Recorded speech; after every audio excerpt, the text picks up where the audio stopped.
بنی اسرائیل میں دو بھائی تھے، جن میں ایک مسلمان تھا اور دوسرا کافر، اور دونوں دریا کے شکاری تھے۔ کافر بت کو سجدہ کرتا تھا، مگر جب مچھلیوں کے لیے جال دریا میں ڈالتا تو اس قدر مچھلیاں اس میں آ جاتی تھیں کہ اس کو کھینچنا مشکل ہو جاتا۔ مگر مسلمان کے جال میں صرف ایک ہی مچھلی آتی تھی اور اسی پر صبر کے ساتھ خدا کا شکر ادا کرتا تھا۔ اتفاقاً ایک روز اس مسلمان کی بیوی اپنے مکان کی چھت پر گئی تو اس کی نظر کافر کی بیوی پر پڑی، جو زیور اور بہترین لباس سے آراستہ تھی۔ یہ دیکھ کر اس مسلمان کی بیوی کے دل میں وسوسہ پیدا ہوا کہ کاش میں بھی ایسی ہی ہوتی۔ تو کافر کی بیوی بولی، تو اپنے شوہر کو آمادہ کر لے، وہ بھی میرے شوہر کے معبود یعنی بت کی عبادت کیا کرے، تاکہ تو بھی میری طرح مالدار ہو جائے۔ یہ سن کر مسلمان بھائی کی بیوی کچھ غمزدہ سی ہو کر نیچے آئی، اور جب اس کا شوہر گھر آیا تو اس نے بیوی کا حال متغیر دیکھ کر دریافت کیا، آخر کیا بات ہے جس سے تو اس قدر غمزدہ معلوم ہوتی ہے؟ تو وہ کہنے لگی، بس میاں، یا تو تم مجھے طلاق دے دو یا اپنے بھائی کے معبود کی پرستش اختیار کرو۔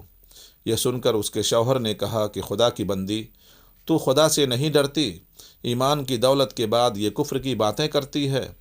تو عورت بولی، بس مجھ سے اب زیادہ باتیں نہ بناؤ، میں ننگی بوچی نہیں رہ سکتی، جبکہ دوسری عورتوں اور خصوصاً تیرے بھائی کی بیوی کو میں دیکھ رہی ہوں کہ وہ زیورات اور عمدہ عمدہ لباس سے آراستہ رہتی ہے۔ جب اس مرد مومن نے دیکھا کہ عورت تریاہٹ پر اتر آئی ہے اور اس کا اصرار حد سے بڑھ چکا ہے تو اس نے عورت کو تسلی دی، کہا، اچھا، گھبرانے کی ضرورت نہیں ہے، میں کل سے کاریگروں اور مزدوروں میں جا کر محنت کر کے تجھے روزانہ 2 درہم دیتا رہوں گا، تو اس سے اپنی حالت درست کر لینا۔ یہ سن کر عورت کو کچھ تسکین حاصل ہوئی اور سویرے ہی وہ مرد مومن مزدوری کی تلاش میں نکلا، لیکن کسی نے اس کی بات نہ پوچھی۔ یہ دیکھ کر وہ دریا کے کنارے پہنچا اور شام تک اللہ کی عبادت میں مصروف رہ کر رات کو جب گھر آیا تو بیوی نے دریافت کیا، آج تم کہاں تھے؟ تو وہ کہنے لگا، میں بادشاہ کی خدمت میں تھا، اس نے مجھ سے 30 دن کام کرنے کی شرط کی ہے۔ عورت بولی، آخر وہ بادشاہ تم کو کیا دے گا؟ تو اس نے جواب دیا کہ میرا بادشاہ بڑا کریم ہے اور اس کے خزانے مال و دولت سے بھرے ہوئے ہیں، وہ مجھے وہ دے گا جو میں چاہوں گا۔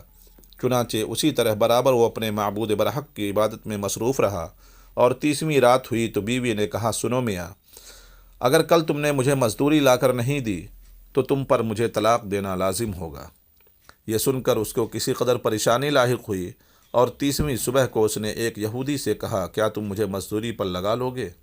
یہ سن کر یہودی کہنے لگا، ہاں، تم کو مزدوری تو مل جائے گی، لیکن شرط یہ ہے کہ میرے پاس تمہارے کھانے پینے کا کوئی انتظام نہ ہوگا۔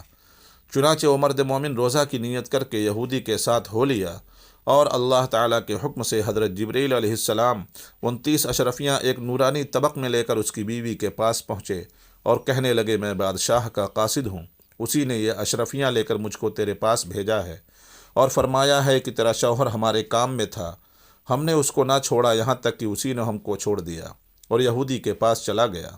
اگر وہ ہمارا کام کرتا تو ہم اس کو اور زیادہ اجرت دیتے، بس یہ ایک اشرفی کی کمی اسی وجہ سے ہوئی ہے۔ چنانچہ وہ عورت ان میں سے ایک اشرفی لے کر بازار گئی، جس پر لا الہ الا اللہ وحدہ لا شریک لہ لکھا ہوا تھا۔ صراف نے 1000 درہم اس کی قیمت عورت کے حوالے کر دے، اور جب شام کو وہ مرد مومن گھر واپس آیا تو عورت نے اس سے دریافت کیا، آج تم کہاں تھے؟ اس نے جواب دیا کہ آج میں ایک یہودی کے کام پر گیا ہوا تھا۔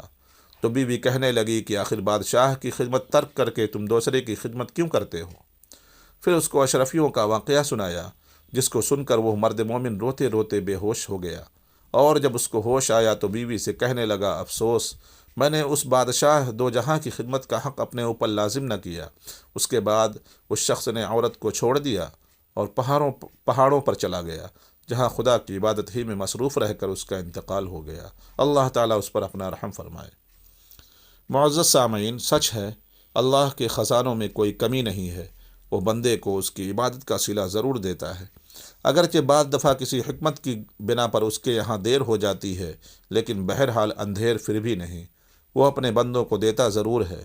اللہ تعالی ہم سب کو صبر و شکر کے ساتھ رہ کر زندگی گزارنے کی توفیق عطا فرمائے، آمین یا رب العالمین۔